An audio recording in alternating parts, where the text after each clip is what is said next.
special.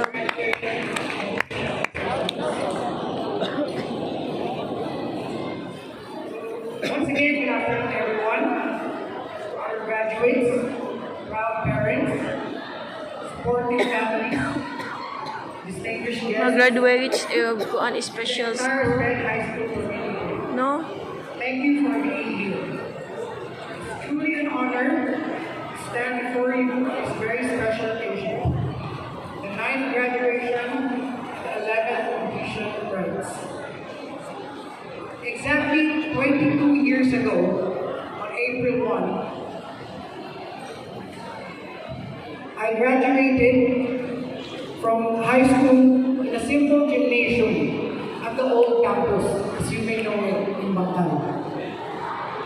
Today, we are here at SM, goes to show how far our alma mater has come, and I'm very proud.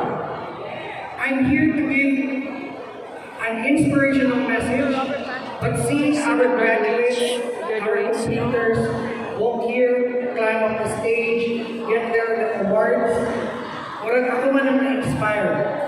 We have come so far, getting the awards given out, not only for the academic, extracurricular, but now we are into sports, into national events, so that makes my heart really full and proud to be an alumnus of SPED National High School. I sped National School. When Miss Kathleen Alfonso invited me to speak, my first reaction was, why me? Manong ako. But when I heard the speech of Dr. Rebecca, it made me change my perspective. A perspective of gratefulness.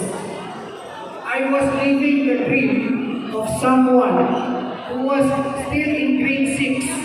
Iyahanan yung pangarap na mag-speak in a graduation. And here I am, almost declining the opportunity. Because dito kita makabalo na si Ma'am Kathleen is a really good teacher. Kaya ipaubos ako niya diri na commitment before niya ingon kung asa ang venue. Pag ingon ako, pagpaputanan ako asa ang venue, ingon siya SM, happy dito ko balibad kayo. Actually, this is the first time for me to speak in a very large crowd like this. So, putting into perspective into the speech of Dr. Rebecca. So again, I'm very grateful to be here and honored to share my message with our graduates, our completers, and of course our parents. I know a lot of my batchmates went on